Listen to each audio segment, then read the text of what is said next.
안녕하세요. 사연 읽어주는 남녀, 옛 이야기입니다. 오늘도 와주셔서 감사합니다. 구독과 좋아요는 채널 운영에 큰 힘이 됩니다. 꼭 부탁드리며 오늘의 사연 시작하겠습니다. 안녕하세요. 저는 아들과 딸 이렇게 아이 둘을 키우고 있는 주부입니다. 현재 저는 첫째 아들과 사이가 좋지 못합니다. 먼저 모든 잘못은 저로 인한 점이라는 거 알려드리고 싶어요. 제 고민은 틀어져 버린 아들과의 사이를 다시 좋게 만들고 싶은데 저의 어떠한 노력에도 아들의 마음의 문이 굳게 닫혀버려져 있어요. 닫혀버린 아들의 마음의 문을 열 수 있는 방법이 없을까 조심스럽게 사연을 올려봅니다. 저는 20살의 젊은 나이에 결혼을 했습니다. 아니 정확하게 아이를 갖고 결혼을 하게 되었어요. 저는 그 당시 대학 신입생이었습니다. 남편은 학교에 조교로 있었고요. 남편은 저를 처음 보자마자 저에게 관심을 주었습니다. 저도 말끔하게 생기고 저에게 잘해주는 남편이 싫지 않았죠. 그렇게 저희는 젊은 혈기에 하룻밤을 같이 했고 저는 지금의 첫째 아들을 갖게 되었습니다. 너무 철없고 어렸던 저는 임신이라는 것이 너무 두렵기만 했어요. 하지만 그런 저를 남편은 자신이 모든 책임을 질 테니 걱정하지 말라 했고 그렇게 저희는 결혼을 하기로 약속했습니다. 당연히 대학에서 공부를 하고 있을 것이라 생각하신 저희 아빠와 엄마는 제 임신 소식에 대노를 하셨고 인생 망치기 전에 아이를 지우라고 하셨습니다. 하지만 저는 지금의 남편과 결혼을 하겠다고 우겼고 부모님 몰래 남편과 혼인신고만 하고 같이 동거를 했죠. 그렇게 남편과 동거를 시작하니 처음에는 무척이나 행복했어요.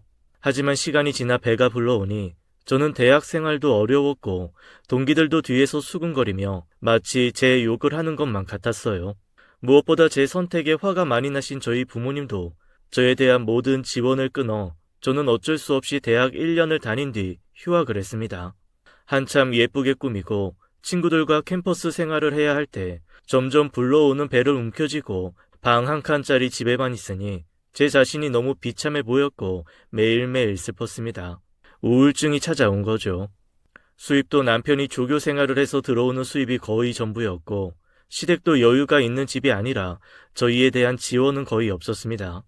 무엇보다 젊은 제가 임신을 하여 둘이 혼인신고만 하고 동거를 하고 있으니 시댁에서도 저를 곱게 보지 않았죠.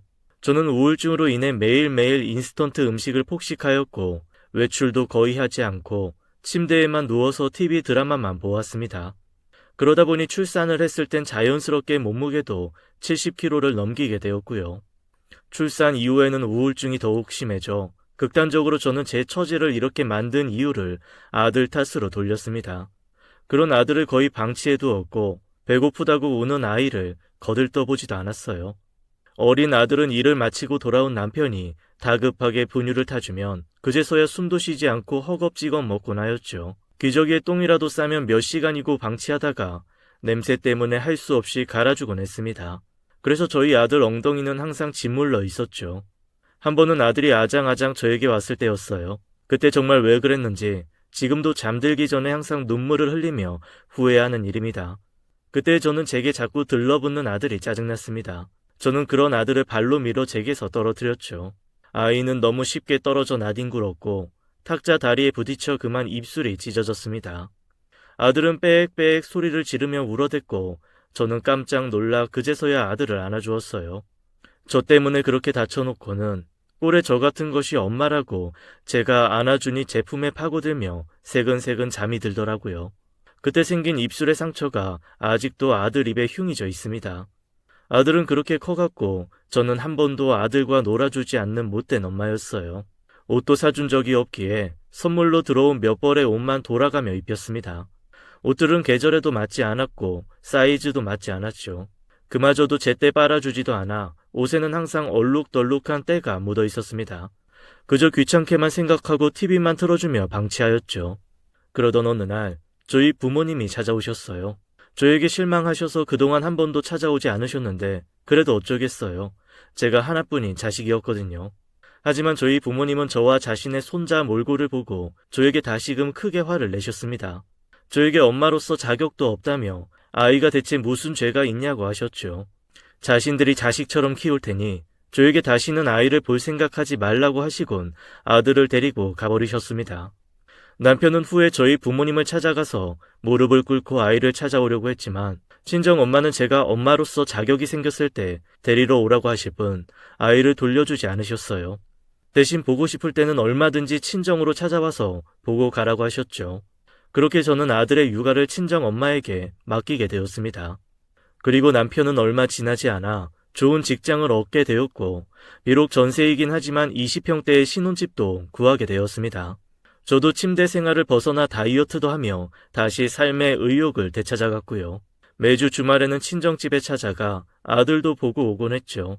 아이는 친정 엄마의 보살핌으로 잘 커가고 있었고 또래의 아이처럼 살도 찌며 빠르게 안정되어져 갔어요. 낳은 정보다 키운 정이었는지 아이는 저나 남편보다는 친정 엄마 아빠를 더 잘 따르고 좋아했습니다. 그렇게 한 해가 지나고 저는 다시 둘째를 임신했어요. 생활이 안정되니 둘째를 가졌을 때에는 첫째를 가졌을 때처럼 불안함이 없었죠. 남편과 저는 제가 임신을 했기에 첫째는 둘째 출산 이후 데리고 오는 것으로 약속을 했습니다. 저는 다시 평범하게 친구도 만나고 태교도 하며 점점 안정된 삶을 보냈어요. 그렇게 무사히 둘째를 출산했고 저를 꼭 빼닮은 딸이었죠. 남편에게도 둘째를 온전하게 돌보기 위해 첫째는 한 해만 더 친정에 맡기자고 했습니다. 지금 생각하면 첫째에게 못할 짓을 한 저였지만 그때는 친정 엄마가 첫째를 잘 키우고 있으니 이렇게 하는 것이 첫째에게도 더 좋을 거라고 생각했었습니다. 그렇게 저는 둘째를 첫째 때와는 다르게 많은 사랑을 주며 키웠어요. 손수 옷도 만들어주고 분유가 아닌 모유를 주며 아이를 키웠죠. 그러던 어느 날 친정 엄마가 저를 불렀어요. 이제 저희도 안정된 가정을 꾸렸으니 첫째를 그만 데리고 가라고 했죠. 남편은 그러겠다고 했고 그동안 키워주셔서 정말 감사하다고 했습니다. 하지만 첫째는 마치 친정 엄마가 자신의 엄마인 것처럼 생각하면서 좀처럼 친정 엄마에게서 떨어지려고 하지 않았었죠. 저는 그런 아이를 보며 다시 사랑을 주어 제가 엄마라는 사실을 알려주고 싶었습니다. 그렇게 아이를 데리고 와서 저는 두 아이를 키워나갔습니다. 첫째 아이도 처음에는 친정 엄마를 매일 찾았지만 차츰 안정되어 다시 제 품으로 들어왔어요. 저는 아이들을 최선을 다해 키워나갔죠. 하지만 저도 모르게 둘째만을 더 예뻐하며 조금씩 아이들을 편애하였습니다. 아이들 옷을 사러 가더라도 딸 옷이 더 예쁘다는 이유로 딸 옷만 한가득 샀고 아이들이 장난감을 가지고 놀 때도 첫째에게는 늘 네가 오빠이니 양보하라고 가르쳤습니다. 그럴 때일수록 첫째 아이는 더 저에게 집착을 하며 어떻게 해서든 저를 기쁘게 하기 위해 노력했어요. 딸아이가 어설프게 그린 그림을 저는 기뻐하며 너무 잘 그렸다고 온 집안에 붙여두었고 그 모습을 본 첫째도 매일 그림을 그려 저에게 보여주었죠. 그런 저는 첫째의 마음도 몰라주며 항상 그래 아들도 잘 그렸네 하며 건성으로 그림을 보아주었고 한 번도 첫째의 그림을 집에 붙여준 적이 없었습니다. 그런 저의 둘째를 편애하는 행동은 나날이 점점 더 심해졌어요. 맛있는 반찬을 할 때면 항상 둘째 딸아이 앞으로 몰아주곤 했었습니다. 하지만 둘째 아이는 편식이 심했고 언제나 반찬 투정을 심하게 하였죠. 그에 반해 첫째는 주는 대로 잘 먹는 아이였어요.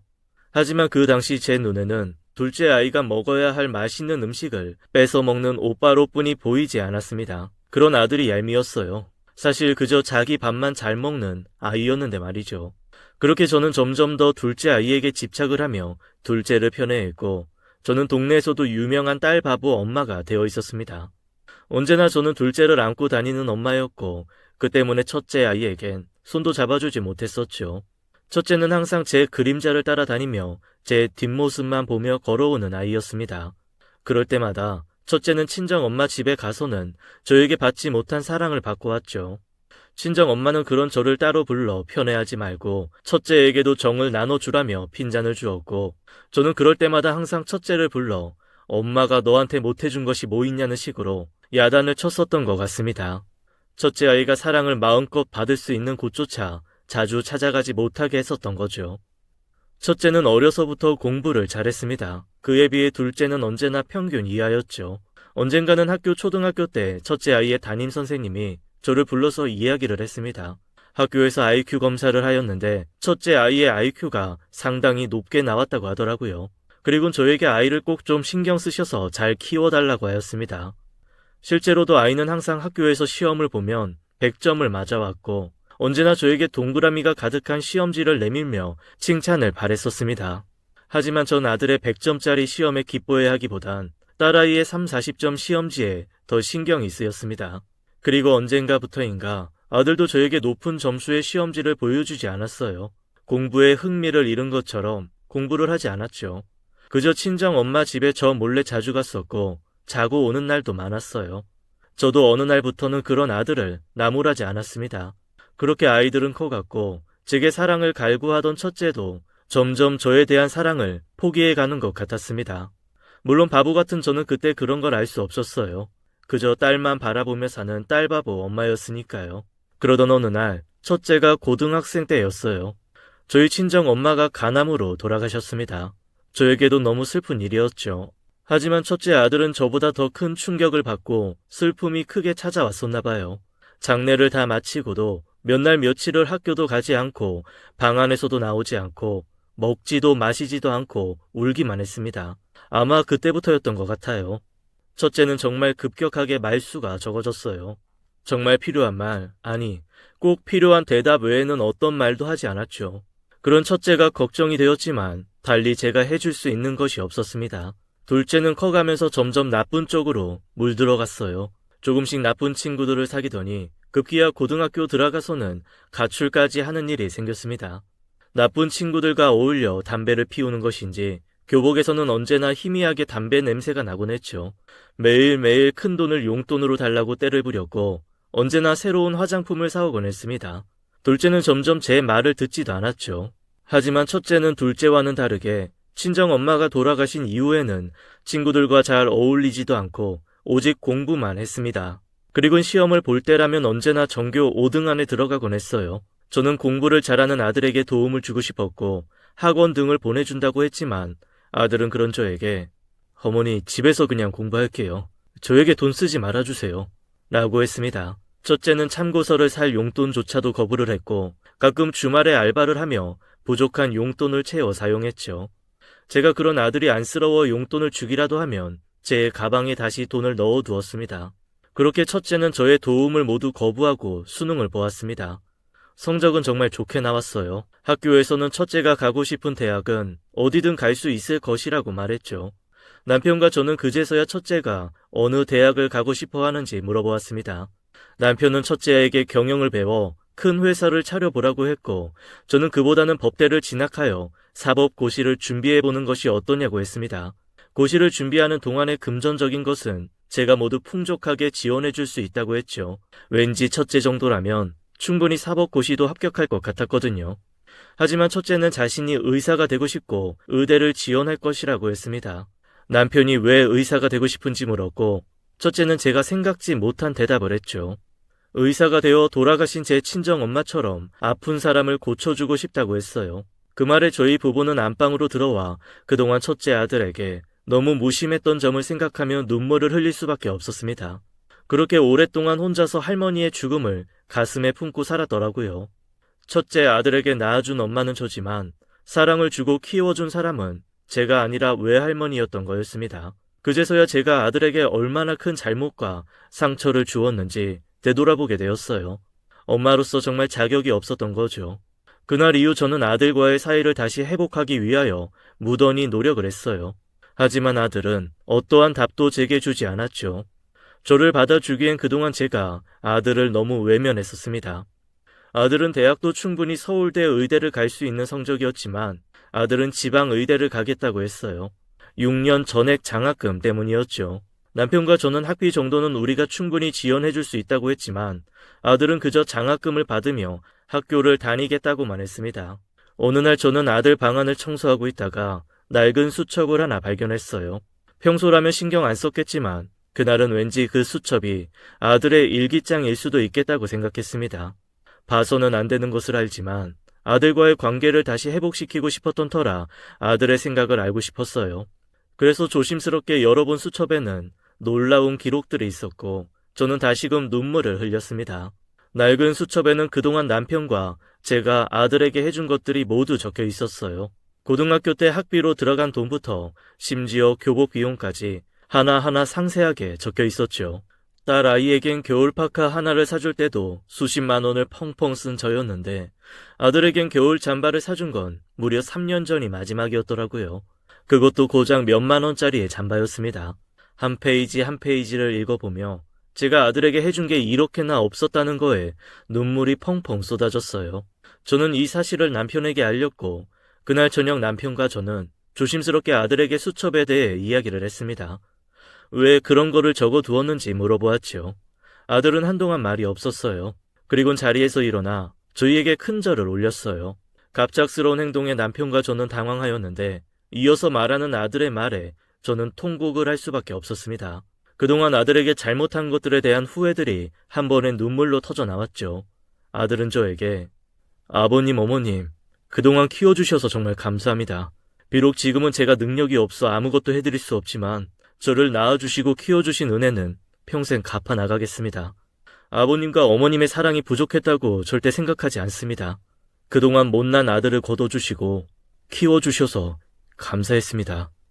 아들은 그렇게 저에게 작별 인사 같은 감사 인사를 하고 일어나서 방으로 들어갔습니다.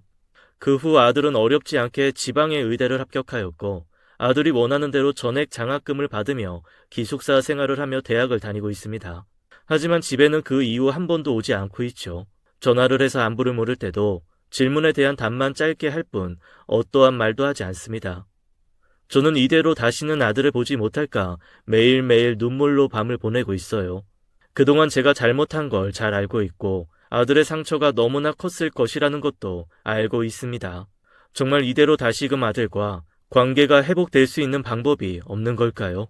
저를 혼내시는 댓글도 괜찮습니다. 부디 제가 아들과 다시 가까워질 수 있는 조언 부탁드려요. 지금까지 사연 읽어주는 남녀 옛 이야기였습니다. 끝까지 함께 해주신 여러분 감사드리며 저희는 다음 사연으로 돌아올게요. 감사합니다.